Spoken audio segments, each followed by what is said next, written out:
Chapter 4. Right Speech, Right Action, Right Livelihood, Samma Vaca, Samma Kammanta, Samma Ajiva. The next three path factors, right speech, right action, and right livelihood, may be treated together, as collectively they make up the first of the three divisions of the path, the division of moral discipline, silakhandha. Though the principles laid down in this section restrain immoral actions and promote good conduct, their ultimate purpose is not so much ethical as spiritual. They are not prescribed merely as guides to action, but primarily as aids to mental purification. As a necessary measure for human well-being, ethics has its own justification in the Buddha's teaching, and its importance cannot be underrated. But in the special context of the Noble Eightfold Path, ethical principles are subordinate to the path's governing goal, final deliverance from suffering. Thus, for the moral training to become a proper part of the path, it has to be taken up under the tutelage of the first two factors, right view and right intention, and to lead beyond to the trainings in concentration and wisdom. Though the training in moral discipline is listed first among the three groups of practices, it should not be regarded lightly. It is the foundation for the entire path, essential for the success of the other trainings. The Buddha himself frequently urged his disciples to adhere to the rules of discipline, seeing danger in the slightest fault. One time, when a monk approached the Buddha and asked for the training in brief, the Buddha told him, "First establish yourself in the starting point of wholesome states, that is, in purified moral discipline and in right view. Then, when your moral discipline is purified and your view straight, you should practice the four foundations of mindfulness, SN 47:3. The Pali word we have been translating as moral discipline, sila, appears in the texts with several overlapping meanings, all connected with right conduct. In some contexts it means action conforming to moral principles, in others the principles themselves, in still others the virtuous qualities of character that result from the observance of moral principles. Sila in the sense of precepts or principles represents the formalistic side of the ethical training. Sila as virtue, the animating spirit, and sila as right conduct, the expression of virtue in real-life situations. Often sila is formally defined as abstinence from unwholesome bodily and verbal action. This definition, with its stress on outer action, appears superficial. Other explanations, however, make up for the deficiency and reveal that there is more to sila than is evident at first glance. The Abhidhamma, for example, equates sila with the mental factors of abstinence, virataya, right speech, right action, and right livelihood.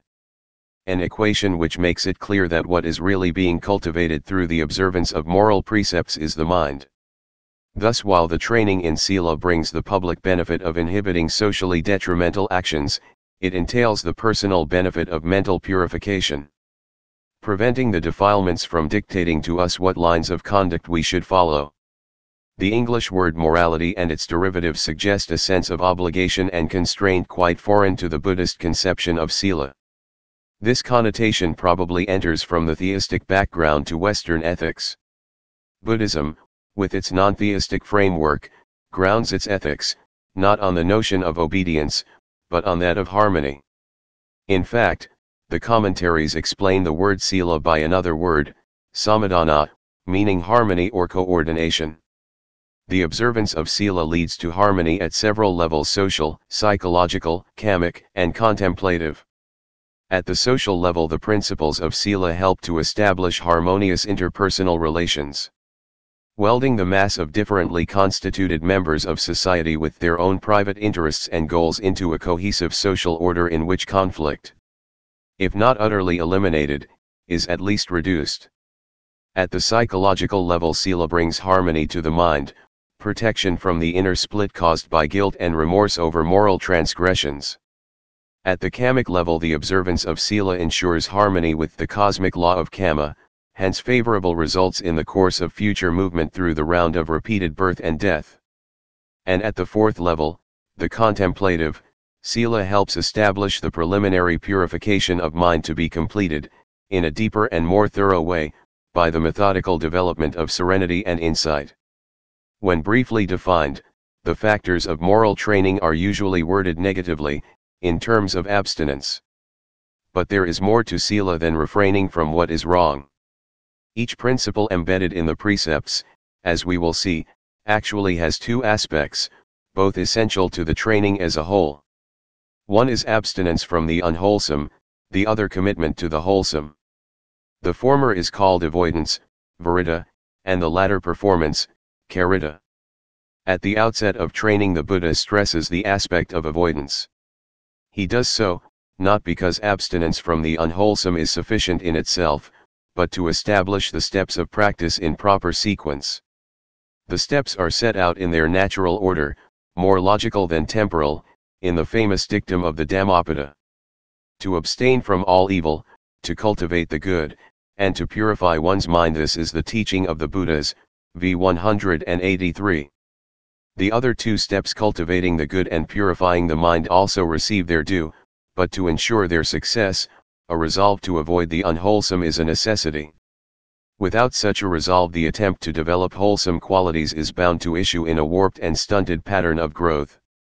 The training in moral discipline governs the two principal channels of outer action, speech and body, as well as another area of vital concern, one's way of earning a living. Thus the training contains three factors: right speech, right action, and right livelihood. These we will now examine individually, following the order in which they are set forth in the usual exposition of the path. Right speech, Samma Vaca. The Buddha divides right speech into four components: abstaining from false speech, abstaining from slanderous speech, abstaining from harsh speech, and abstaining from idle chatter. Because the effects of speech are not as immediately evident as those of bodily action, its importance and potential is easily overlooked. But a little reflection will show that speech and its offshoot, the written word, can have enormous consequences for good or for harm. In fact, whereas for beings such as animals who live at the pre-verbal level physical action is of dominant concern, for humans immersed in verbal communication speech gains the ascendancy. Speech can break lives, create enemies, and start wars, or it can give wisdom, heal divisions, and create peace. This has always been so, yet in the modern age the positive and negative potentials of speech have been vastly multiplied by the tremendous increase in the means, speed, and range of communications. The capacity for verbal expression, oral and written, has often been regarded as the distinguishing mark of the human species. From this we can appreciate the need to make this capacity the means to human excellence rather than, as too often has been the case, the sign of human degradation. 1. Abstaining from false speech, Musaveda Varamani. Herein someone avoids false speech and abstains from it. He speaks the truth, is devoted to truth, reliable, worthy of confidence, not a deceiver of people. Being at a meeting, or amongst people, or in the midst of his relatives, or in a society, or in the king's court, and called upon and asked as witness to tell what he knows. He answers, if he knows nothing, I know nothing, and if he knows, he answers, I know. If he has seen nothing, he answers, I have seen nothing, and if he has seen, he answers, I have seen. Thus he never knowingly speaks a lie, either for the sake of his own advantage, or for the sake of another person's advantage, or for the sake of any advantage whatsoever. 21. This statement of the Buddha discloses both the negative and the positive sides to the precept. The negative side is abstaining from lying, the positive side speaking the truth. The determinative factor behind the transgression is the intention to deceive. If one speaks something false believing it to be true, there is no breach of the precept, as the intention to deceive is absent. Though the deceptive intention is common to all cases of false speech, lies can appear in different guises depending on the motivating root. Whether greed, hatred, or delusion. Greed as the chief motive results in the lie aimed at gaining some personal advantage for oneself or for those close to oneself. Material wealth, position, respect, or admiration. With hatred as the motive, false speech takes the form of the malicious lie, the lie intended to hurt and damage others. When delusion is the principal motive, the result is a less pernicious type of falsehood. the irrational lie, the compulsive lie, the interesting exaggeration, lying for the sake of a joke. The Buddha's stricture against lying rests upon several reasons. For one thing, lying is disruptive to social cohesion. People can live together in society only in an atmosphere of mutual trust, where they have reason to believe that others will speak the truth. By destroying the grounds for trust and inducing mass suspicion, widespread lying becomes the harbinger signaling the fall from social solidarity to chaos. But lying has other consequences of a deeply personal nature at least equally disastrous. By their very nature, lies tend to proliferate. Lying once and finding our word suspect, we feel compelled to lie again to defend our credibility, to paint a consistent picture of events. So the process repeats itself, the lies stretch, multiply, and connect until they lock us into a cage of falsehoods from which it is difficult to escape. The lie is thus a miniature paradigm for the whole process of subjective illusion. In each case, the self-assured creator, sucked in by his own deceptions, eventually winds up their victim. Such considerations probably lie behind the words of counsel the Buddha spoke to his son, the young novice Rahula. Soon after the boy was ordained. One day the Buddha came to Rahula, pointed to a bowl with a little bit of water in it, and asked, "Rahula, do you see this bit of water left in the bowl?" Rahula answered, "Yes, sir." So little, Rahula, is the spiritual achievement, samana, lit recluseship, of one who is not afraid to speak a deliberate lie. Then the Buddha threw the water away, put the bowl down, and said, "Do you see, Rahula, how that water has been discarded?" In the same way, one who tells a deliberate lie discards whatever spiritual achievement he has made. Again he asked, "Do you see how this bowl is now empty?" In the same way, one who has no shame in speaking lies is empty of spiritual achievement. Then the Buddha turned the bowl upside down and said, "Do you see, Rahula, how this bowl has been turned upside down?" In the same way, one who tells a deliberate lie turns his spiritual achievements upside down and becomes incapable of progress. Therefore, the Buddha concluded, one should not speak a deliberate lie even in jest 22. It is said that in the course of his long training for enlightenment over many lives, a bodhisattva can break all the moral precepts except the pledge to speak the truth. The reason for this is very profound, and reveals that the commitment to truth has a significance transcending the domain of ethics and even mental purification, taking us to the domains of knowledge and being. Truthful speech provides, in the sphere of interpersonal communication, a parallel to wisdom in the sphere of private understanding. The two are respectively the outward and inward modalities of the same commitment to what is real. Wisdom consists in the realization of truth, and truth, Vaca, is not just a verbal proposition but the nature of things as they are. To realize truth, our whole being has to be brought into accord with actuality. With things as they are, which requires that in communications with others we respect things as they are by speaking the truth. Truthful speech establishes a correspondence between our own inner being and the real nature of phenomena, allowing wisdom to rise up and fathom their real nature. Thus, much more than an ethical principle, devotion to truthful speech is a matter of taking our stand on reality rather than illusion. On the truth grasped by wisdom rather than the fantasies woven by desire. 2. Abstaining from slanderous speech, Paisunaya Vaca Veramani. He avoids slanderous speech and abstains from it. What he has heard here he does not repeat there, so as to cause dissension there. And what he has heard there he does not repeat here, so as to cause dissension here. Thus he unites those that are divided. And those that are united he encourages. Concord gladdens him, he delights and rejoices in concord, and it is concord that he spreads by his words. 23. Slanderous speech is speech intended to create enmity and division, to alienate one person or group from another. The motive behind such speech is generally aversion, resentment of a rival's success or virtues, the intention to tear down others by verbal denigrations. Other motives may enter the picture as well. The cruel intention of causing hurt to others, the evil desire to win affection for oneself, the perverse delight in seeing friends divided. Slanderous speech is one of the most serious moral transgressions. The root of hate makes the unwholesome kamma already heavy enough, but since the action usually occurs after deliberation, the negative force becomes even stronger because premeditation adds to its gravity.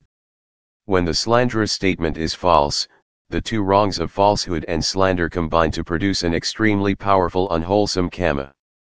The canonical texts record several cases in which the calumny of an innocent party led to an immediate rebirth in the plane of misery. The opposite of slander, as the Buddha indicates, is speech that promotes friendship and harmony. Such speech originates from a mind of loving kindness and sympathy. It wins the trust and affection of others, who feel they can confide in one without fear that their disclosures will be used against them. Beyond the obvious benefits that such speech brings in this present life, it is said that abstaining from slander has as its kammic result the gain of a retinue of friends who can never be turned against one by the slanderous words of others. 24. 3. Abstaining from harsh speech, Pharisee Vaca Veramani.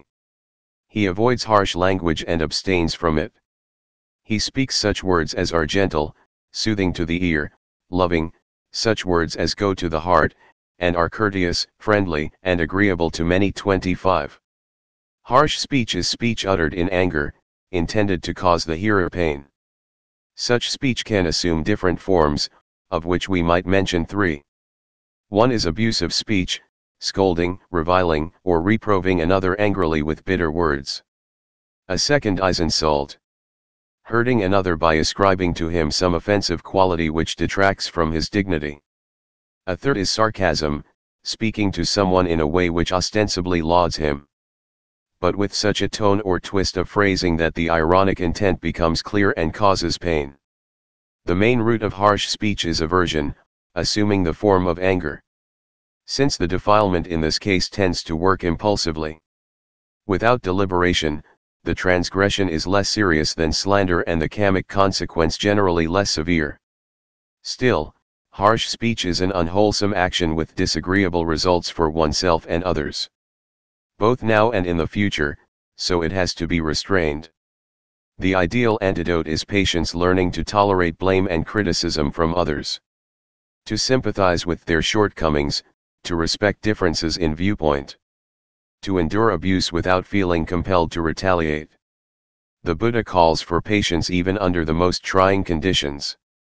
Even if, monks, robbers and murderers saw through your limbs and joints, whosoever should give way to anger thereat would not be following my advice. For thus ought you to train yourselves. Undisturbed shall our mind remain, with heart full of love, and free from any hidden malice. And that person shall we penetrate with loving thoughts, wide, deep, boundless, freed from anger and hatred. 26. 4. Abstaining from idle chatter, Samphapalapa Veramani. He avoids idle chatter and abstains from it. He speaks at the right time, in accordance with facts, speaks what is useful, speaks of the Dhamma and the discipline. His speech is like a treasure, uttered at the right moment, accompanied by reason, moderate and full of sense. 27. Idle chatter is pointless talk, speech that lacks purpose or depth. Such speech communicates nothing of value, but only stirs up the defilements in one's own mind and in others. The Buddha advises that idle talk should be curbed and speech restricted as much as possible to matters of genuine importance. In the case of a monk, the typical subject of the passage just quoted, his words should be selective and concerned primarily with the Dhamma. Laypersons will have more need for affectionate small talk with friends and family, polite conversation with acquaintances, and talk in connection with their line of work. But even then they should be mindful not to let the conversation stray into pastures where the restless mind, always eager for something sweet or spicy to feed on, might find the chance to indulge its defiling propensities. The traditional exegesis of abstaining from idle chatter refers only to avoiding engagement in such talk oneself. But today it might be of value to give this factor a different slant, made imperative by certain developments peculiar to our own time, unknown in the days of the Buddha and the ancient commentators. This is avoiding exposure to the idle chatter constantly bombarding us through the new media of communication created by modern technology. An incredible array of devices: television, radio, newspapers, pulp journals. The cinema turns out a continuous stream of needless information and distracting entertainment, the net effect of which is to leave the mind passive, vacant, and sterile. All these developments, naively accepted as progress, threaten to blunt our aesthetic and spiritual sensitivities and deafen us to the higher call of the contemplative life. Serious aspirants on the path to liberation have to be extremely discerning in what they allow themselves to be exposed to. They would greatly serve their aspirations by including these sources of amusement and needless information in the category of idle chatter and making an effort to avoid them. Right action, Samma Kammanta. Right action means refraining from unwholesome deeds that occur with the body as their natural means of expression. The pivotal element in this path factor is the mental factor of abstinence. But because this abstinence applies to actions performed through the body, it is called right action. The Buddha mentions three components of right action: abstaining from taking life, abstaining from taking what is not given, and abstaining from sexual misconduct. These we will briefly discuss in order. 1. Abstaining from the taking of life, Panatipata Varamani. Herein someone avoids the taking of life and abstains from it. Without stick or sword, conscientious, full of sympathy, he is desirous of the welfare of all sentient beings. 28. Abstaining from taking life has a wider application than simply refraining from killing other human beings. The precept enjoins abstaining from killing any sentient being. A sentient being, Pani, Satta, is a living being endowed with mind or consciousness. For practical purposes, this means human beings, animals, and insects. Plants are not considered to be sentient beings, though they exhibit some degree of sensitivity. They lack full-fledged consciousness, the defining attribute of a sentient being. The taking of life that is to be avoided is intentional killing, the deliberate destruction of life of a being endowed with consciousness. The principle is grounded in the consideration that all beings love life and fear death, that all seek happiness and are averse to pain. The essential determinant of transgression is the volition to kill, issuing in an action that deprives a being of life. Suicide is also generally regarded as a violation. But not accidental killing, as the intention to destroy life is absent. The abstinence may be taken to apply to two kinds of action, the primary and the secondary. The primary is the actual destruction of life, the secondary is deliberately harming or torturing another being without killing it. While the Buddha's statement on non-injury is quite simple and straightforward, later commentaries give a detailed analysis of the principle. A treatise from Thailand, written by an erudite Thai patriarch, collates a mass of earlier material into an especially thorough treatment, which we shall briefly summarize here. 29. The treatise points out that the taking of life may have varying degrees of moral weight entailing different consequences. The three primary variables governing moral weight are the object, the motive, and the effort. With regard to the object, there is a difference in seriousness between killing a human being and killing an animal. The former being comically heavier, since man has a more highly developed moral sense and greater spiritual potential than animals. Among human beings, the degree of kamic weight depends on the qualities of the person killed and his relation to the killer. Thus, killing a person of superior spiritual qualities or a personal benefactor, such as a parent or a teacher, is an especially grave act. The motive for killing also influences moral weight. Acts of killing can be driven by greed, hatred, or delusion. Of the three, killing motivated by hatred is the most serious, and the weight increases to the degree that the killing is premeditated. The force of effort involved also contributes, the unwholesome kamma being proportional to the force and the strength of the defilements. The positive counterpart to abstaining from taking life, as the Buddha indicates, is the development of kindness and compassion for other beings. The disciple not only avoids destroying life, he dwells with a heart full of sympathy, desiring the welfare of all beings. The commitment to non-injury and concern for the welfare of others represent the practical application of the second path factor, right intention, in the form of goodwill and harmlessness. 2. Abstaining from taking what is not given, adinadana varamani. He avoids taking what is not given and abstains from it. What another person possesses of goods and chattel in the village or in the wood, that he does not take away with thievish intent. 30. Taking what is not given means appropriating the rightful belongings of others with thievish intent. If one takes something that has no owner, such as unclaimed stones, wood, or even gems extracted from the earth, the act does not count as a violation even though these objects have not been given. But also implied as a transgression, though not expressly stated, is withholding from others what should rightfully be given to them. Commentaries mention a number of ways in which taking what is not given can be committed. Some of the most common may be enumerated. 1. Stealing, taking the belongings of others secretly, as in housebreaking, pickpocketing, etc. 2. Robbery, taking what belongs to others openly by force or threats. 3. Snatching, suddenly pulling away another's possession before he has time to resist. 4. Fraudulence, gaining possession of another's belongings by falsely claiming them as one's own. 5. Deceitfulness, using false weights and measures to cheat customers. 31. The degree of moral weight that attaches to the action is determined by three factors: the value of the object taken, the qualities of the victim of the theft, and the subjective state of the thief.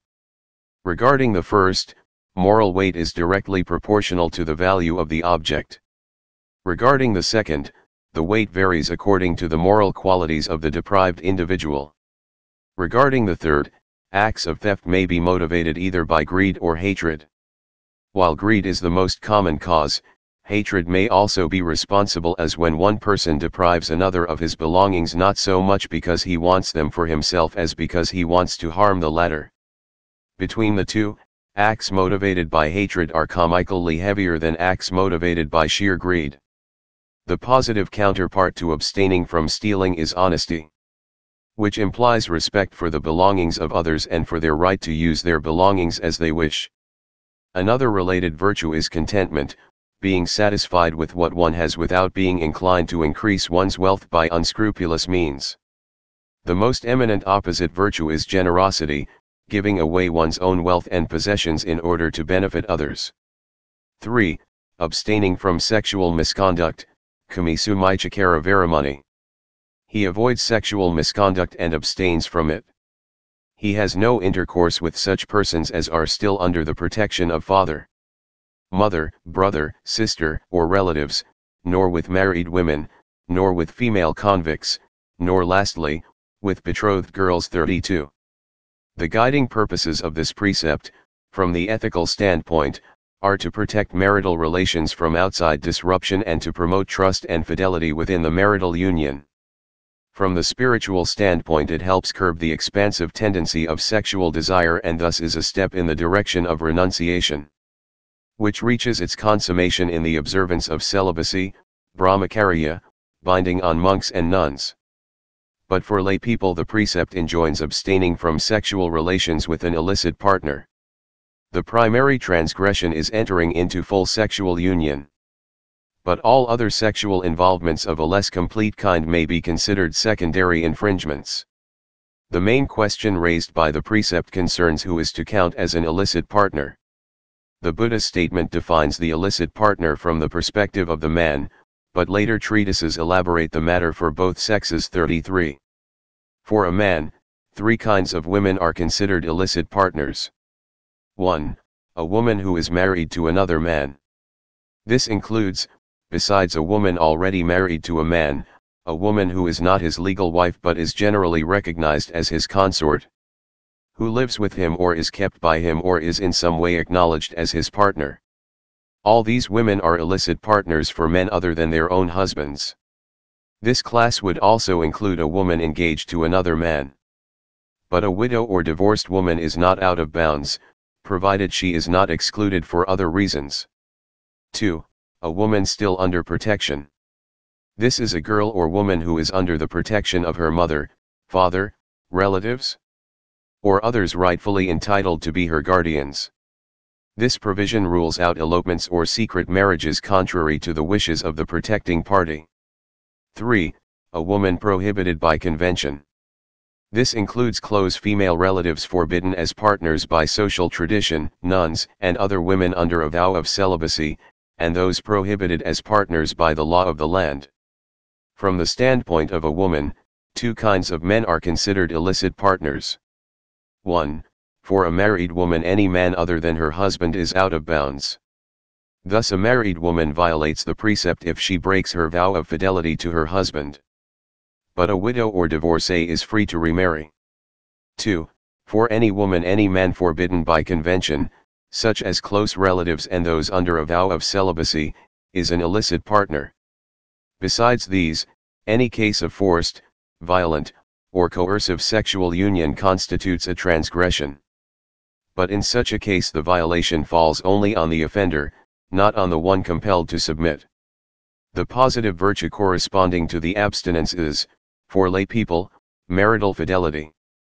Husband and wife should each be faithful and devoted to the other, content with the relationship, and should not risk a breakup to the union by seeking outside partners. The principle does not, however, confine sexual relations to the marital union. It is flexible enough to allow for variations depending on social convention. The essential purpose, as was said, is to prevent sexual relations which are hurtful to others. When mature independent people, though unmarried, enter into a sexual relationship through free consent, so long as no other person is intentionally harmed, no breach of the training factor is involved. Ordained monks and nuns, including men and women who have undertaken the 8 or 10 precepts, are obliged to observe celibacy.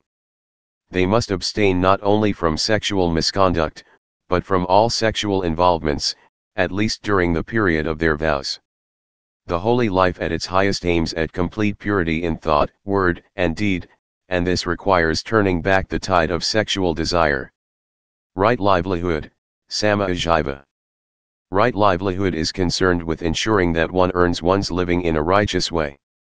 For a lay disciple, the Buddha teaches that wealth should be gained in accordance with certain standards. One should acquire it only by legal means, not illegally. One should acquire it peacefully, without coercion or violence. One should acquire it honestly, not by trickery or deceit. And one should acquire it in ways which do not entail harm and suffering for others. 34. The Buddha mentions 5 specific kinds of livelihood which bring harm to others and are therefore to be avoided. Dealing in weapons, in living beings, including raising animals for slaughter as well as slave trade and prostitution. In meat production and butchery, in poisons, and in intoxicants, and 5:177. He further names several dishonest means of gaining wealth which fall under wrong livelihood. Practicing deceit, treachery, soothsaying, trickery, and usury, Mn 117. Obviously, any occupation that requires violation of right speech and right action is a wrong form of livelihood, but other occupations, such as selling weapons or intoxicants, may not violate those factors and yet be wrong because of their consequences for others. The Thai treatise discusses the positive aspects of right livelihood under the 3 convenient headings of rightness regarding actions, rightness regarding persons, and rightness regarding objects. 35. Rightness regarding actions means that workers should fulfill their duties diligently and conscientiously, not idling away time, claiming to have worked longer hours than they did, or pocketing the company's goods. Rightness regarding persons means that due respect and consideration should be shown to employers, employees, colleagues, and customers. An employer, for example, should assign his workers chores according to their ability, pay them adequately, promote them when they deserve a promotion, and give them occasional vacations and bonuses. Colleagues should try to cooperate rather than compete, while merchants should be equitable in their dealings with customers.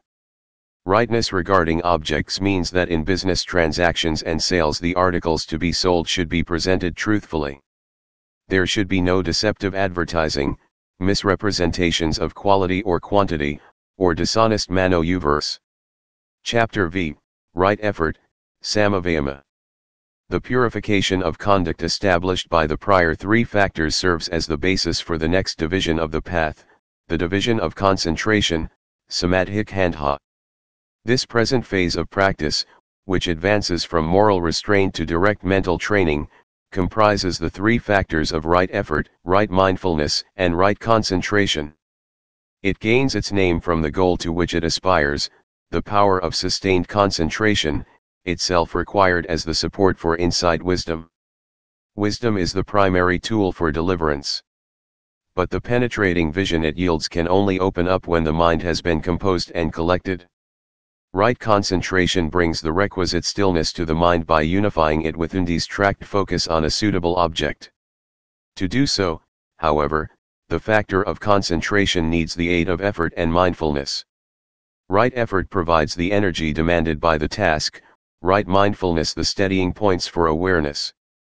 The commentators illustrate the interdependence of the three factors within the concentration group with a simple simile. Three boys go to a park to play.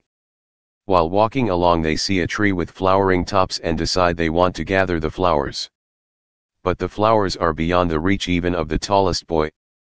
Then one friend bends down and offers his back. The tall boy climbs up, but still hesitates to reach for the flowers from fear of falling. So the third boy comes over and offers his shoulder for support. The first boy, standing on the back of the second boy, then leans on the shoulder of the third boy, reaches up, and gathers the flowers. 36. In this simile the tall boy who picks the flowers represents concentration with its function of unifying the mind. But to unify the mind, concentration needs support, the energy provided by right effort, which is like the boy who offers his back. It also requires the stabilizing awareness provided by mindfulness, which is like the boy who offers his shoulder. When right concentration receives this support, then empowered by right effort and balanced by right mindfulness, it can draw in the scattered strands of thought and fix the mind firmly on its object. Energy, virya, the mental factor behind right effort, can appear in either wholesome or unwholesome forms. The same factor fuels desire, aggression, violence, and ambition on the one hand, and generosity, self-discipline, kindness, concentration, and understanding on the other. The exertion involved in right effort is a wholesome form of energy. But it is something more specific, namely, the energy in wholesome states of consciousness directed to liberation from suffering. This last qualifying phrase is especially important. For wholesome energy to become a contributor to the path, it has to be guided by right view and right intention, and to work in association with the other path factors. Otherwise, as the energy in ordinary wholesome states of mind, it merely engenders an accumulation of merit that ripens within the round of birth and death. It does not issue in liberation from the round. Time and again the Buddha has stressed the need for effort, for diligence, exertion, and unflagging perseverance. The reason why effort is so crucial is that each person has to work out his or her own deliverance. The Buddha does what he can by pointing out the path to liberation. The rest involves putting the path into practice, a task that demands energy. This energy is to be applied to the cultivation of the mind, which forms the focus of the entire path. The starting point is the defiled mind, afflicted and deluded. The goal is the liberated mind, purified and illuminated by wisdom. What comes in between is the unremitting effort to transform the defiled mind into the liberated mind. The work of self-cultivation is not easy. There is no one who can do it for us but ourselves, but it is not impossible. The Buddha himself and his accomplished disciples provide the living proof that the task is not beyond our reach. They assure us, too, that anyone who follows the path can accomplish the same goal. But what is needed is effort, the work of practice taken up with the determination. I shall not give up my efforts until I have attained whatever is attainable by manly perseverance, energy, and endeavor. 37. The nature of the mental process affects a division of right effort into four great endeavors. 1. To prevent the arising of unarisen unwholesome states. 2. To abandon unwholesome states that have already arisen. 3. To arouse wholesome states that have not yet arisen. 4. To maintain and perfect wholesome states already arisen. The unwholesome states, akusala dhamma, are the defilements, and the thoughts, emotions, and intentions derived from them, whether breaking forth into action or remaining confined within. The wholesome states, kusala dhamma, are states of mind untainted by defilements, especially those conducing to deliverance. Each of the two kinds of mental states imposes a double task. The unwholesome side requires that the defilements lying dormant be prevented from erupting and that the active defilements already present be expelled. The wholesome side requires that the undeveloped liberating factors first be brought into being, then persistently developed to the point of full maturity. Now we will examine each of these four divisions of right effort, giving special attention to their most fertile field of application, the cultivation of the mind through meditation. 1. To prevent the arising of unarisen unwholesome states. Herein the disciple rouses his will to avoid the arising of evil, unwholesome states that have not yet arisen. And he makes effort, stirs up his energy, exerts his mind and strives. 38. The first side of right effort aims at overcoming unwholesome states, states of mind tainted by defilements. Insofar as they impede concentration, the defilements are usually presented in a fivefold set called the Five Hindrances, Panchanivarana. Sensual desire, ill will, dullness and drowsiness, restlessness and worry, and doubt. 39. They receive the name hindrances because they block the path to liberation. They grow up and over the mind, preventing calm and insight, the primary instruments for progress. The first two hindrances, sensual desire and ill will, are the strongest of the set. The most formidable barriers to meditative growth, representing, respectively, the unwholesome roots of greed and aversion. The other three hindrances, less toxic but still obstructive, are offshoots of delusion, usually in association with other defilements. Sensual desire is interpreted in two ways. Sometimes it is understood in a narrow sense as lust for the five strands of sense pleasure, i.e., agreeable sights, sounds, smells, tastes, and touches.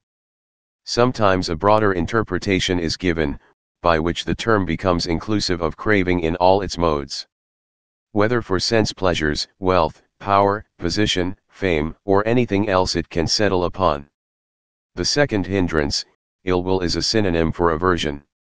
It comprises hatred, anger, resentment, repulsion of every shade, whether directed towards other people, towards oneself, towards objects, or towards situations. The third hindrance, dullness and drowsiness, is a compound of two factors linked together by their common feature of mental unwieldiness. One is dullness, dana, manifest as mental inertia. The other is drowsiness, mida, seen in mental sinking, heaviness of mind, or excessive inclination to sleep. At the opposite extreme is the fourth hindrance, restlessness and worry. This too is a compound with its two members linked by their common feature of disquietude. Restlessness, uddhaka, is agitation or excitement, which drives the mind from thought to thought with speed and frenzy. Worry, kukuksa, is remorse over past mistakes and anxiety about their possible undesired consequences. The fifth hindrance, doubt, signifies a chronic indecisiveness and lack of resolution. Not the probing of critical intelligence, an attitude encouraged by the Buddha, but a persistent inability to commit oneself to the course of spiritual training due to lingering doubts concerning the Buddha, his doctrine, and his path. The first effort to be made regarding the hindrances is the effort to prevent the unarisen hindrances from arising. This is also called the endeavor to restrain, samvarapadhana. The effort to hold the hindrances in check is imperative both at the start of meditative training and throughout the course of its development. For when the hindrances arise, they disperse attention and darken the quality of awareness, to the detriment of calm and clarity. The hindrances do not come from outside the mind but from within.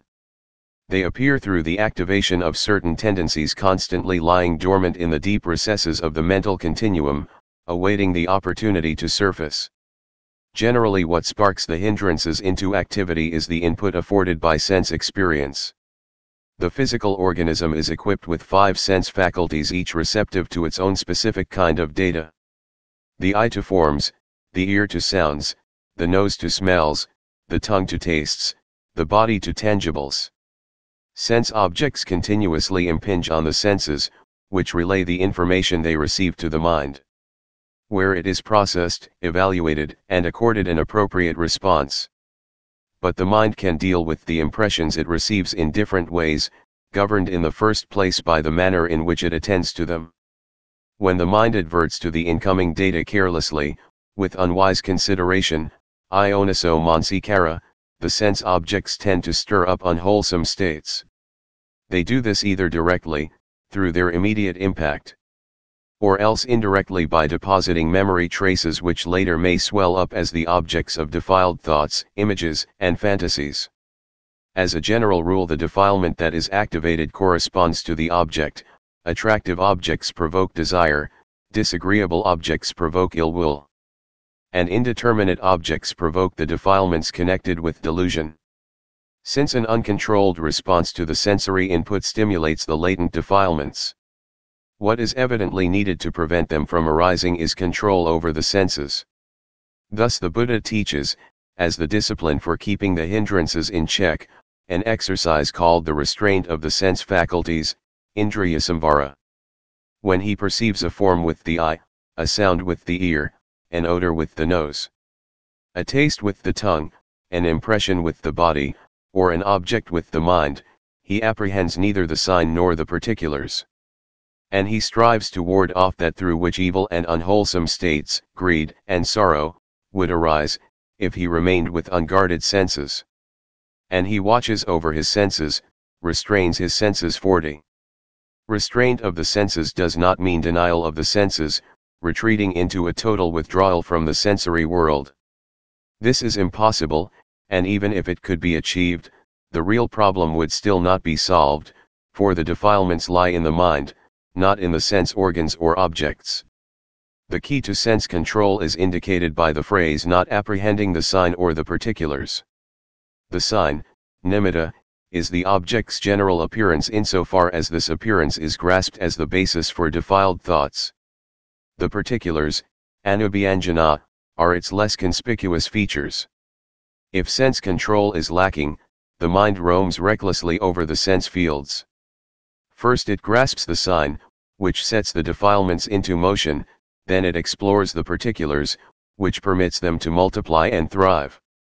To restrain the senses requires that mindfulness and clear understanding be applied to the encounter with the sense fields. Sense consciousness occurs in a series, as a sequence of momentary cognitive acts, each having its own special task. The initial stages in the series occur as automatic functions. First the mind adverts to the object, then apprehends it, then admits the percept, examines it, and identifies it. Immediately following the identification, a space opens up in which there occurs a free evaluation of the object, leading to the choice of a response. When mindfulness is absent, the latent defilements, pushing for an opportunity to emerge, will motivate a wrong consideration. One will grasp the sign of the object, explore its details, and thereby give the defilements their opportunity. On account of greed one will become fascinated by an agreeable object, on account of aversion one will be repelled by a disagreeable object. But when one applies mindfulness to the sensory encounter, one nips the cognitive process in the bud before it can evolve into the stages that stimulate the dormant taints. Mindfulness holds the hindrances in check by keeping the mind at the level of what is sensed. It rivets awareness on the given, preventing the mind from embellishing the datum with ideas born of greed, aversion, and delusion. Then, with this loosened awareness as a guide, the mind can proceed to comprehend the object as it is, without being led astray. 2. To abandon the arisen unwholesome states. Herein the disciple rouses his will to overcome the evil, unwholesome states that have already arisen, and he makes effort, stirs up his energy, exerts his mind and strives. 41. Despite the effort at sense control, the defilements may still surface. They swell up from the depths of the mental continuum, from the buried strata of past accumulations, to congeal into unwholesome thoughts and emotions. When this happens, a new kind of effort becomes necessary, the effort to abandon arisen unwholesome states, called for short the endeavor to abandon, pahanapadhana. He does not retain any thought of sensual lust, ill will, or harmfulness, or any other evil and unwholesome states that may have arisen. He abandons them, dispels them, destroys them, causes them to disappear. 42. Just as a skilled physician has different medicines for different ailments, so the Buddha has different antidotes for the different hindrances, some equally applicable to all, some geared to a particular hindrance. In an important discourse, the Buddha explains 5 techniques for expelling distracting thoughts. 43. The first is to expel the defiled thought with a wholesome thought, which is its exact opposite, analogous to the way a carpenter might use a new peg to drive out an old one. For each of the 5 hindrances there is a specific remedy, a line of meditation designed expressly to deflate it and destroy it. This remedy can be applied intermittently, when a hindrance springs up and disrupts meditation on the primary subject. Or it can be taken as a primary subject itself, used to counter a defilement repeatedly seen to be a persistent obstacle to one's practice. But for the antidote to become effective in the first role, as a temporary expedient required by the upsurge of a hindrance, it is best to gain some familiarity with it by making it a primary object, at least for short periods. For desire, a remedy of general application is the meditation on impermanence, which knocks away the underlying prop of clinging, the implicit assumption that the objects clung to are stable and durable.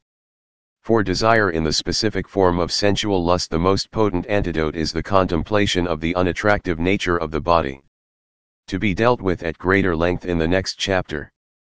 Ill will meets its proper remedy in the meditation on loving kindness, metta, which banishes all traces of hatred and anger through the methodical radiation of the altruistic wish that all beings be well and happy. The dispelling of dullness and drowsiness calls for a special effort to arouse energy, for which several methods are suggested. The visualization of a brilliant ball of light, getting up and doing a period of brisk walking meditation, reflection on death, or simply making a firm determination to continue striving. Restlessness and worry are most effectively countered by turning the mind to a simple object that tends to calm it down. The method usually recommended is mindfulness of breathing, attention to the in and out flow of the breath. In the case of doubt, the special remedy is investigation, to make inquiries, ask questions, and study the teachings until the obscure points become clear. 44. Whereas this first of the 5 methods for expelling the hindrances involves a one-to-one alignment between a hindrance and its remedy, the other 4 utilize general approaches. The second marshals the forces of shame, hiri, and moral dread, adapa, to abandon the unwanted thought. One reflects on the thought as vile and ignoble, or considers its undesirable consequences until an inner revulsion sets in which drives the thought away. The third method involves a deliberate diversion of attention. When an unwholesome thought arises and clamors to be noticed, instead of indulging it, one simply shuts it out by redirecting one's attention elsewhere, as if closing one's eyes or looking away to avoid an unpleasant sight. The fourth method uses the opposite approach. Instead of turning away from the unwanted thought, one confronts it directly as an object, scrutinizes its features, and investigates its source. When this is done, the thought quiets down and eventually disappears. For an unwholesome thought is like a thief. It only creates trouble when its operation is concealed, but put under observation it becomes tame. The fifth method, to be used only as a last resort, is suppression, vigorously restraining the unwholesome thought with the power of the will in the way a strong man might throw a weaker man to the ground and keep him pinned there with his weight. By applying these 5 methods with skill and discretion, the Buddha says, one becomes a master of all the pathways of thought. One is no longer the subject of the mind but its master. Whatever thought one wants to think, that one will think. Whatever thought one does not want to think, that one will not think. Even if unwholesome thoughts occasionally arise, one can dispel them immediately. just as quickly as a red-hot pan will turn to steam a few chance drops of water. 3. To arouse unarisen wholesome states. Herein the disciple rouses his will to arouse wholesome states that have not yet arisen. And he makes effort, stirs up his energy, exerts his mind and strives 45. Simultaneously with the removal of defilements, right effort also imposes the task of cultivating wholesome states of mind. This involves two divisions, the arousing of wholesome states not yet arisen and the maturation of wholesome states already arisen. The first of the two divisions is also known as the endeavor to develop, vedananupassana. Though the wholesome states to be developed can be grouped in various ways: serenity and insight. The four foundations of mindfulness, the 8 factors of the path, etc. The Buddha lays special stress on a set called the 7 factors of enlightenment, sattva mindfulness. Investigation of phenomena, energy, rapture, tranquility, concentration, and equanimity. Thus he develops the factors of enlightenment, based on solitude, on detachment, on cessation, and ending in deliverance, namely, the enlightenment factors of mindfulness, investigation of phenomena, energy, rapture, tranquility, concentration, and equanimity. 46. The 7 states are grouped together as enlightenment factors both because they lead to enlightenment and because they constitute enlightenment. In the preliminary stages of the path they prepare the way for the great realization. In the end they remain as its components. The experience of enlightenment, perfect and complete understanding, is just these 7 components working in unison to break all shackles and bring final release from sorrow. The way to enlightenment starts with mindfulness. Mindfulness clears the ground for insight into the nature of things by bringing to light phenomena in the now, the present moment. Stripped of all subjective commentary, interpretations, and projections. Then, when mindfulness has brought the bare phenomena into focus, the factor of investigation steps in to search out their characteristics, conditions, and consequences. Whereas mindfulness is basically receptive, investigation is an active factor which unflinchingly probes, analyzes, and dissects phenomena to uncover their fundamental structures. The work of investigation requires energy, the third factor of enlightenment, which mounts in 3 stages. The first, inceptive energy, shakes off lethargy and arouses initial enthusiasm. As the work of contemplation advances, energy gathers momentum and enters the second stage, perseverance, wherein it propels the practice without slackening. Finally, at the peak, energy reaches the third stage, invincibility, where it drives contemplation forward, leaving the hindrances powerless to stop it. As energy increases, the fourth factor of enlightenment is quickened. This is rapture, a pleasurable interest in the object. Rapture gradually builds up, ascending to ecstatic heights. Waves of bliss run through the body, the mind glows with joy, fervor, and confidence intensify. But these experiences, as encouraging as they are, still contain a flaw. They create an excitation verging on restlessness. With further practice, however, rapture subsides and a tone of quietness sets in, signaling the rise of the fifth factor, tranquility. Rapture remains present, but it is now subdued, and the work of contemplation proceeds with self-possessed serenity. Tranquility brings to ripeness concentration, the sixth factor, one-pointed unification of mind. Then, with the deepening of concentration, the last enlightenment factor comes into dominance. This is equanimity, inward poise, and balance free from the 2 defects of excitement and inertia. When inertia prevails, energy must be aroused; when excitement prevails, it is necessary to exercise restraint. But when both defects have been vanquished, the practice can unfold evenly without need for concern. The mind of equanimity is compared to the driver of a chariot when the horses are moving at a steady pace. He neither has to urge them forward nor to hold them back, but can just sit comfortably and watch the scenery go by. Equanimity has the same onlooking quality. When the other factors are balanced, the mind remains poised, watching the play of phenomena. 4. To maintain arisen wholesome states. Herein the disciple rouses his will to maintain the wholesome things that have already arisen. and not to allow them to disappear, but to bring them to growth, to maturity, and to the full perfection of development. And he makes effort, stirs up his energy, exerts his mind and strives. 47.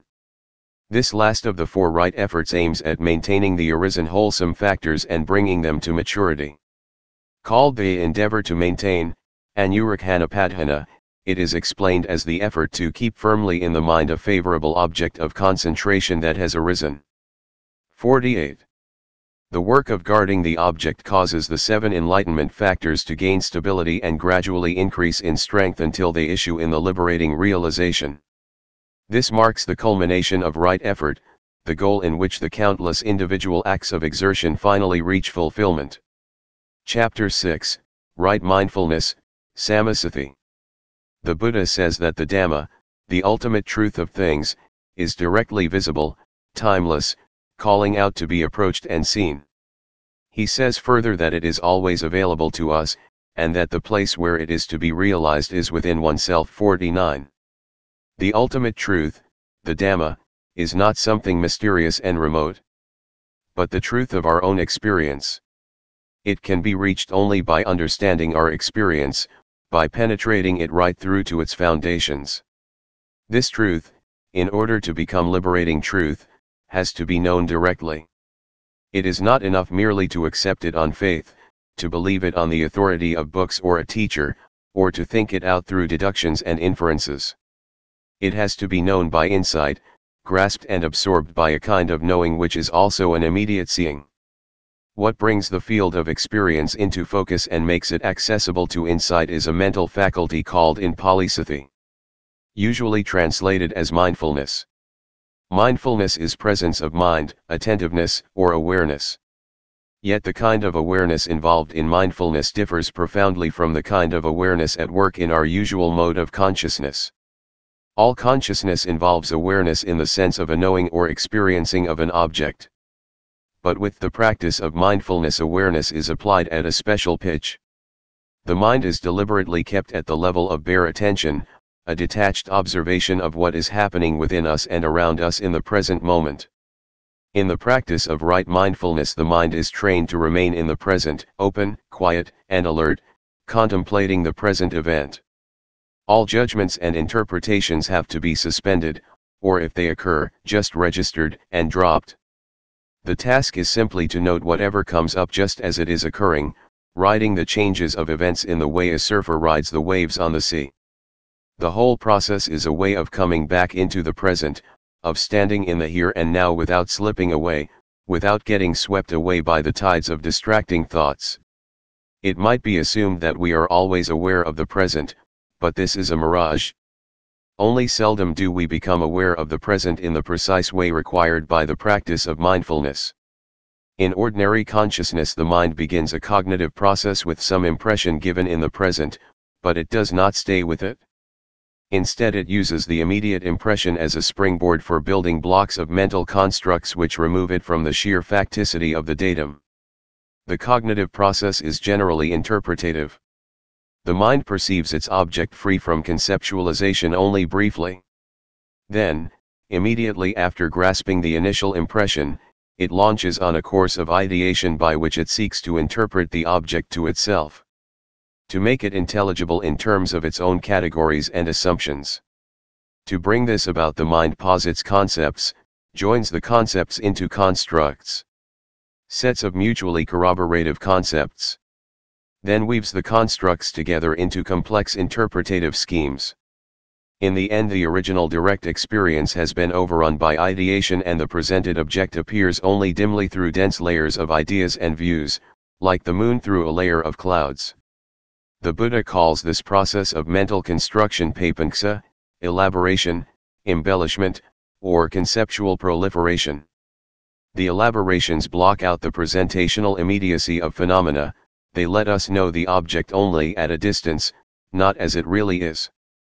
But the elaborations do not only screen cognition, they also serve as a basis for projections. The deluded mind, cloaked in ignorance, projects its own internal constructs outwardly, ascribing them to the object as if they really belong to it. As a result, what we know as the final object of cognition, what we use as the basis for our values, plans, and actions, is a patchwork product, not the original article. To be sure, the product is not wholly illusion, not sheer fantasy.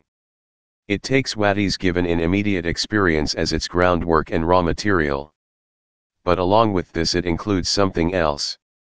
The embellishments fabricated by the mind. The springs for this process of fabrication, hidden from view, are the latent defilements.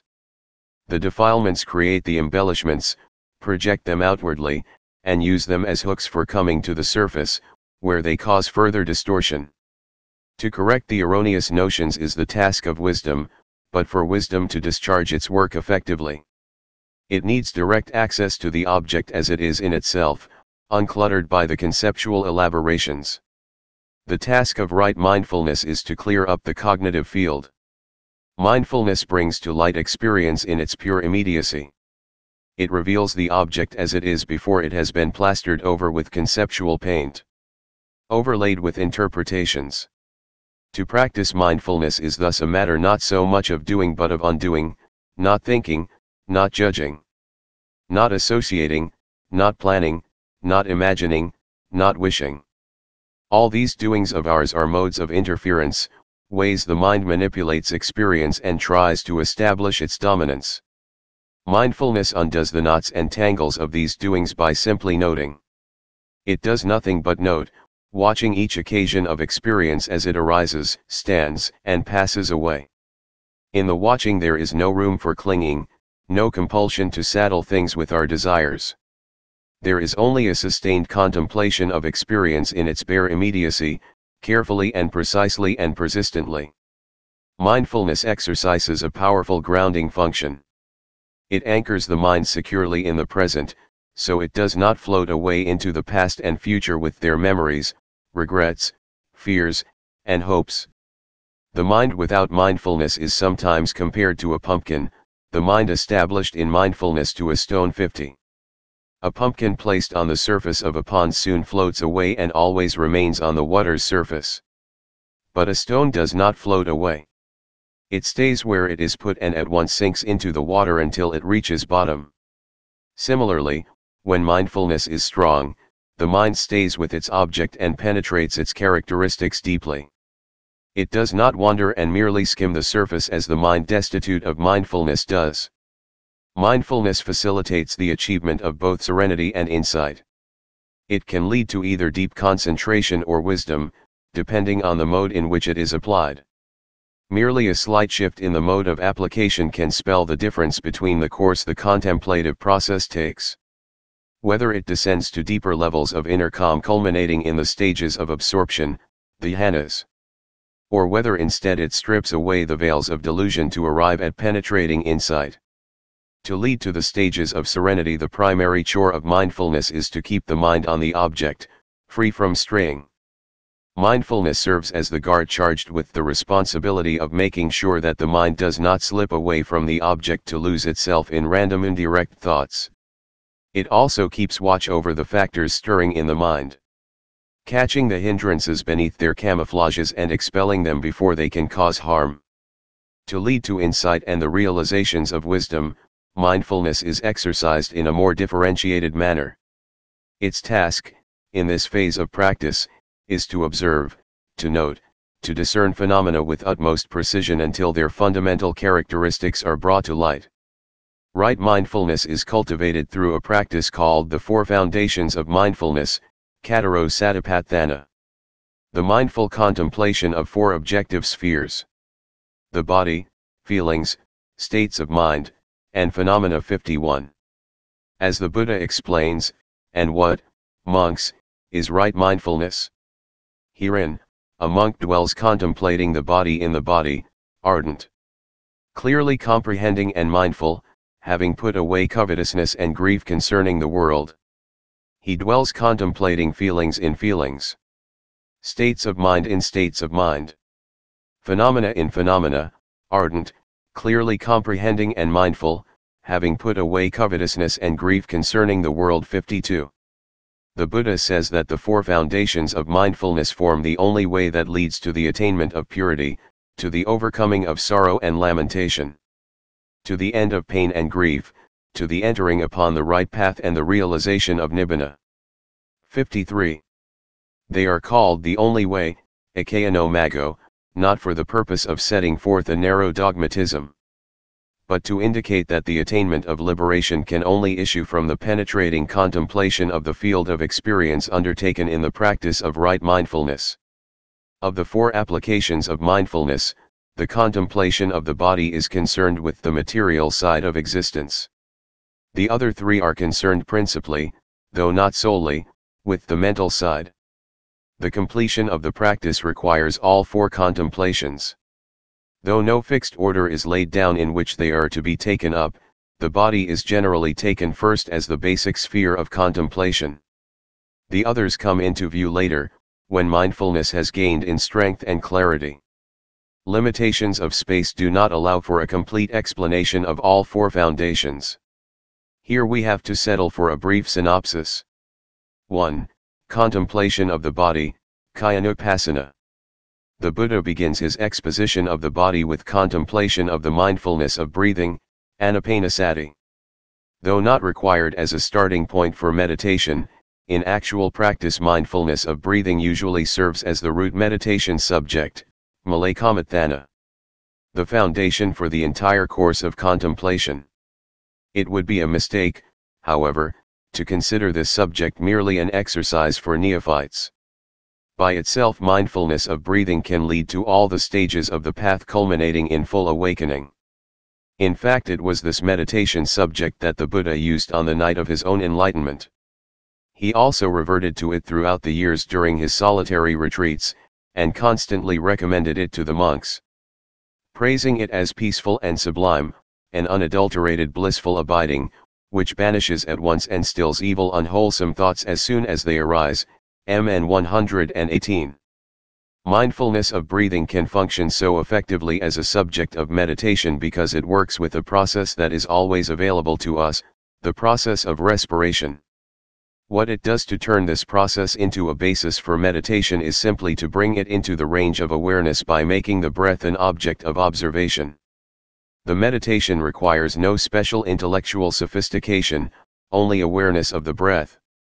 One merely breathes naturally through the nostrils, keeping the breath in mind at the contact point around the nostrils or upper lip, where the sensation of breath can be felt as the air moves in and out. There should be no attempt to control the breath or to force it into predetermined rhythms. Only a mindful contemplation of the natural process of breathing in and out. The awareness of breath cuts through the complexities of discursive thinking, rescues us from pointless wandering in the labyrinth of vain imaginings, and grounds us solidly in the present.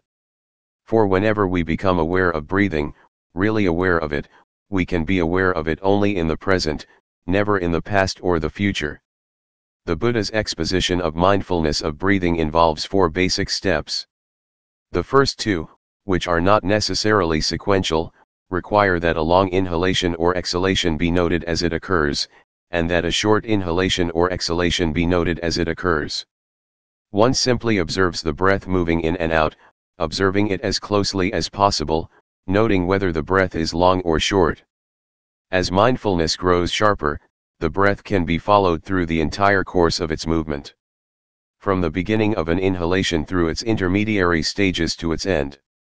Then from the beginning of an exhalation through its intermediary stages to its end. This third step is called clearly perceiving the entire breath body. The fourth step, calming the bodily function, involves a progressive quieting down of the breath and its associated bodily functions until they become extremely fine and subtle. Beyond these four basic steps lie more advanced practices which direct mindfulness of breathing towards deep concentration and insight. 54.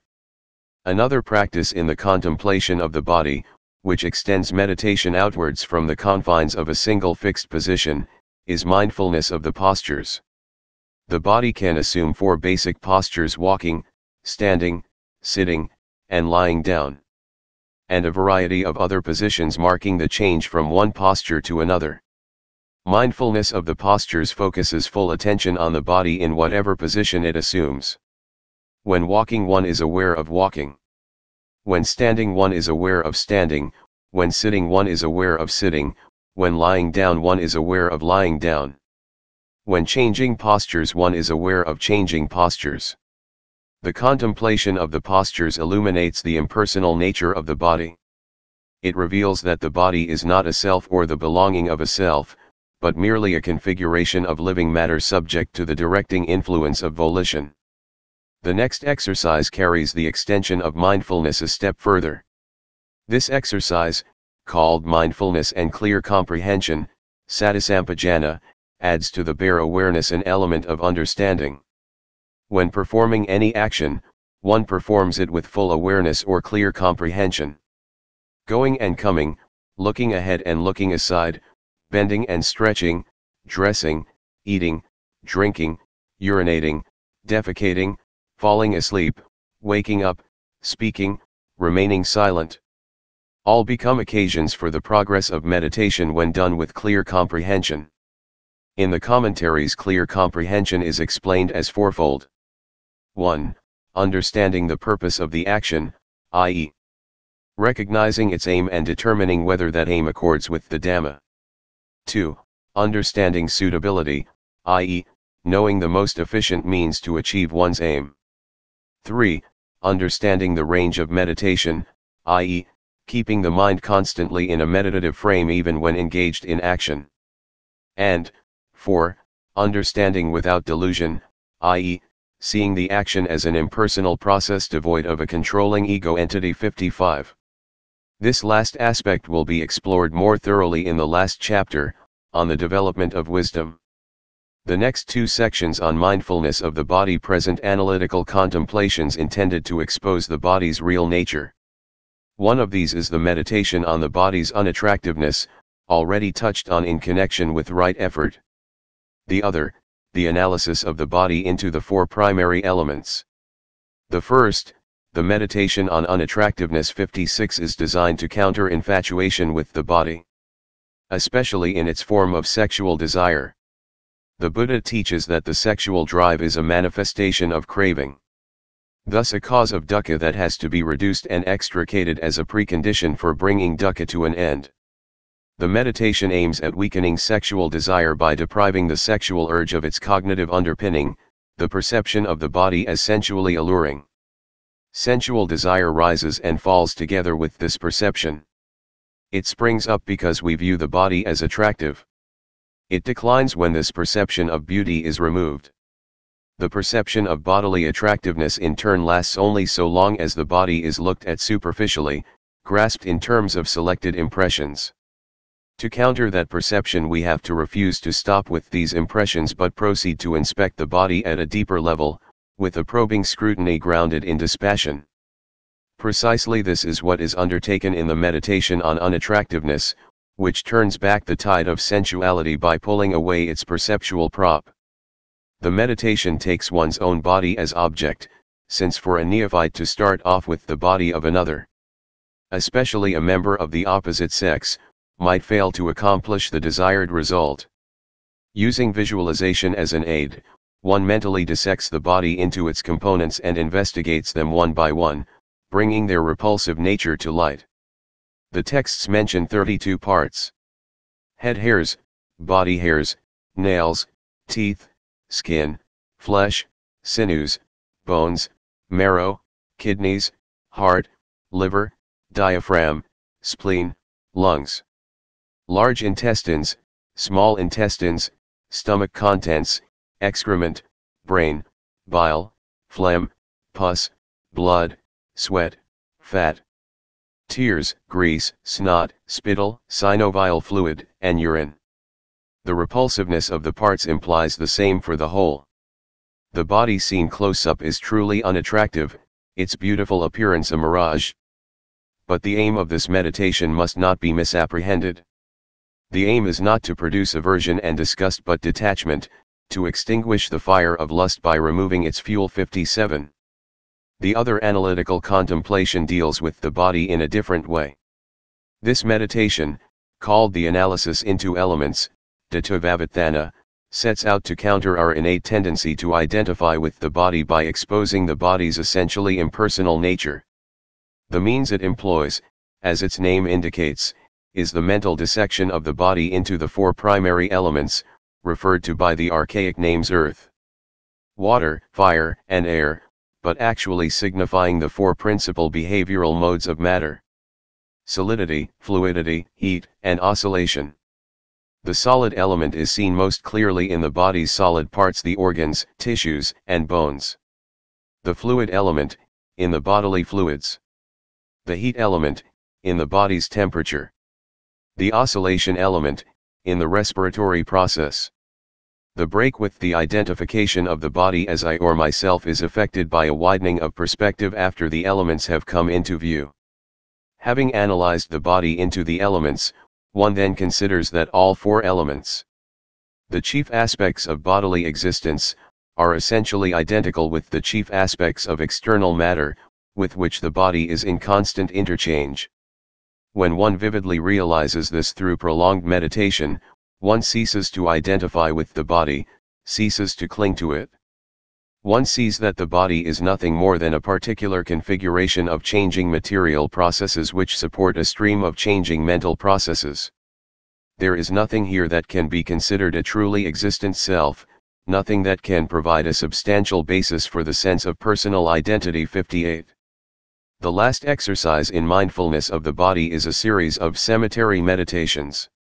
Contemplations of the body's disintegration after death, which may be performed either imaginatively, with the aid of pictures, or through direct confrontation with a corpse. By any of these means one obtains a clear mental image of a decomposing body, then applies the process to one's own body, considering this body, now so full of life, has the same nature and is subject to the same fate. It cannot escape death, cannot escape disintegration, but must eventually die and decompose. Again, the purpose of this meditation should not be misunderstood. The aim is not to indulge in a morbid fascination with death and corpses, but to sunder our egoistic clinging to existence with a contemplation sufficiently powerful to break its hold. The clinging to existence subsists through the implicit assumption of permanence. In the sight of a corpse we meet the teacher who proclaims unambiguously, everything formed is impermanent. 2. Contemplation of feeling, vedananupassana. The next foundation of mindfulness is feeling, vedana. The word feeling is used here, not in the sense of emotion, a complex phenomenon best subsumed under the third and fourth foundations of mindfulness, but in the narrower sense of the affective tone or hedonic quality of experience. This may be of three kinds, yielding three principal types of feeling: pleasant feeling, painful feeling, and neutral feeling. The Buddha teaches that feeling is an inseparable concomitant of consciousness, since every act of knowing is colored by some affective tone. Thus feeling is present at every moment of experience. It may be strong or weak, clear or indistinct, but some feeling must accompany the cognition.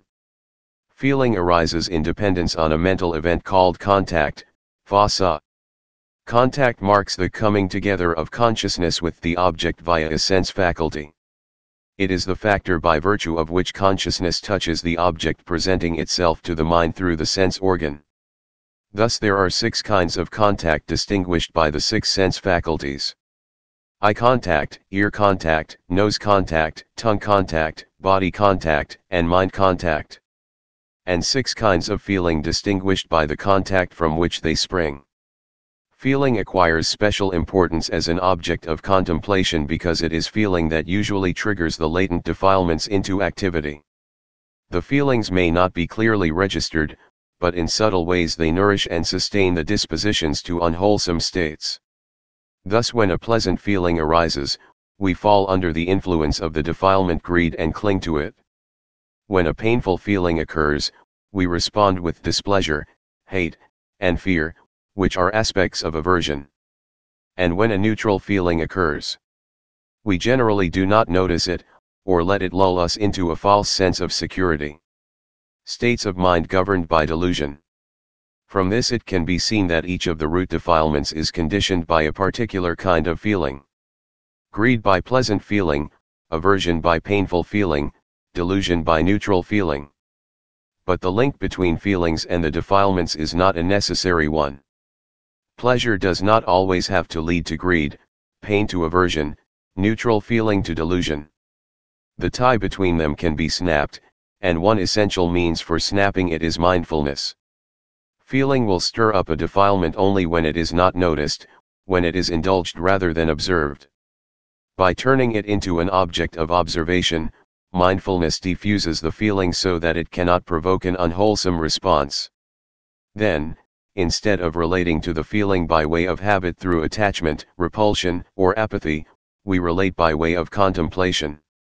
Using the feeling as a springboard for understanding the nature of experience. In the early stages, the contemplation of feeling involves attending to the arisen feelings. Noting their distinctive qualities, pleasant, painful, neutral. The feeling is noted without identifying with it, without taking it to be I or mine or something happening to me. Awareness is kept at the level of bare attention. One watches each feeling that arises, seeing it as merely a feeling. A bare mental event shorn of all subjective references, all pointers to an ego. The task is simply to note the feeling's quality, its tone of pleasure, pain, or neutrality. But as practice advances, as one goes on noting each feeling, letting it go and noting the next, the focus of attention shifts from the qualities of feelings to the process of feeling itself. The process reveals a ceaseless flux of feelings arising and dissolving, succeeding one another without a halt. Within the process there is nothing lasting. Feeling itself is only a stream of events, occasions of feeling flashing into being moment by moment, dissolving as soon as they arise. Thus begins the insight into impermanence, which, as it evolves, overturns the three unwholesome roots. There is no greed for pleasant feelings, no aversion for painful feelings, no delusion over neutral feelings. All are seen as merely fleeting and substanceless events devoid of any true enjoyment or basis for involvement. 3. Contemplation of the state of mind, cittanupassana. With this foundation of mindfulness we turn from a particular mental factor, feeling, to the general state of mind to which that factor belongs. To understand what is entailed by this contemplation, it is helpful to look at the Buddhist conception of the mind. Usually we think of the mind as an enduring faculty remaining identical with itself through the succession of experiences. Though experience changes, the mind which undergoes the changing experience seems to remain the same, perhaps modified in certain ways but still retaining its identity. However, in the Buddha's teaching the notion of a permanent mental organ is rejected. The mind is regarded, not as a lasting subject of thought, feeling, and volition, but as a sequence of momentary mental acts, each distinct and discrete, their connections with one another causal rather than substantial. A single act of consciousness is called a citta, which we shall render a state of mind. Each citta consists of many components, the chief of which is consciousness itself, the basic experiencing of the object. Consciousness is also called citta, the name for the whole being given to its principal part. Along with consciousness, every citta contains a set of concomitants called cetas, mental factors. These include feeling, perception, volition, the emotions, etc. In short, all the mental functions except the primary knowing of the object, which is citta or consciousness. Since consciousness in itself is just a bare experiencing of an object, it cannot be differentiated through its own nature but only by way of its associated factors, the cetas. The cetas color the citta and give it its distinctive character. Thus when we want to pinpoint the citta as an object of contemplation, we have to do so by using the cetas as indicators. In his exposition of the contemplation of the state of mind, the Buddha mentions, by reference to cetas, 16 kinds of citta to be noted. The mind with lust, the mind without lust, the mind with aversion, the mind without aversion, the mind with delusion, the mind without delusion. The cramped mind, the scattered mind, the developed mind, the undeveloped mind, the surpassable mind, the unsurpassable mind. The concentrated mind, the unconcentrated mind, the freed mind, the unfreed mind. For practical purposes it is sufficient at the start to focus solely on the first 6 states. Noting whether the mind is associated with any of the unwholesome roots or free from them. When a particular citta is present, it is contemplated merely as a citta, a state of mind. It is not identified with as I or mine, not taken as a self or as something belonging to a self. Whether it is a pure state of mind or a defiled state, a lofty state or a low one. There should be no elation or dejection, only a clear recognition of the state. The state is simply noted, then allowed to pass without clinging to the desired ones or resenting the undesired ones. As contemplation deepens, the contents of the mind become increasingly rarefied. Irrelevant flights of thought, imagination, and emotion subside, mindfulness becomes clearer, the mind remains intently aware, watching its own process of becoming. At times there might appear to be a persisting observer behind the process, but with continued practice even this apparent observer disappears. The mind itself, the seemingly solid, stable mind, dissolves into a stream of cittas flashing in and out of being moment by moment. Coming from nowhere and going nowhere, yet continuing in sequence without pause. 4. Contemplation of Phenomena, dhammanupassana. In the context of the 4th foundation of mindfulness, the multivalent word dhamma, here intended in the plural, has 2 interconnected meanings. As the account in the sutta shows. One meaning is caitasikas, the mental factors, which are now attended to in their own right apart from their role as coloring the state of mind, as was done in the previous contemplation. The other meaning is the elements of actuality, the ultimate constituents of experience as structured in the Buddha's teaching. To convey both senses we render dhamma as phenomena, for lack of a better alternative. But when we do so this should not be taken to imply the existence of some noumenon or substance behind the phenomena. The point of the Buddha's teaching of anatta egolessness, is that the basic constituents of actuality are bare phenomena, suddha dhamma, occurring without any noumenal support. The sutta section on the contemplation of phenomena is divided into 5 subsections, each devoted to a different set of phenomena. The 5 hindrances, the 5 aggregates, the 6 inner and outer sense bases, the 7 factors of enlightenment, and the 4 noble truths. Among these, the 5 hindrances and the 7 enlightenment factors are dhamma in the narrower sense of mental factors. The others are dhamma in the broader sense of constituents of actuality.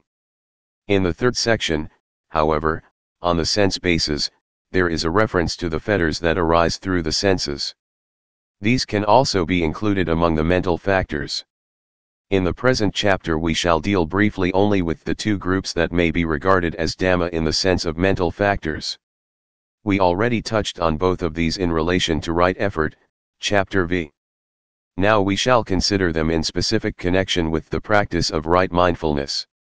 We shall discuss the other types of dhamma, the 5 aggregates and the 6 senses. In the final chapter, in relation to the development of wisdom. The 5 hindrances and 7 factors of enlightenment require special attention because they are the principal impediments and aids to liberation. The hindrances: sensual desire, ill will, dullness and drowsiness, restlessness and worry, and doubt. Generally become manifest in an early stage of practice, soon after the initial expectations and gross disturbances subside and the subtle tendencies find the opportunity to surface. Whenever one of the hindrances crops up, its presence should be noted. Then, when it fades away, a note should be made of its disappearance. To ensure that the hindrances are kept under control, an element of comprehension is needed.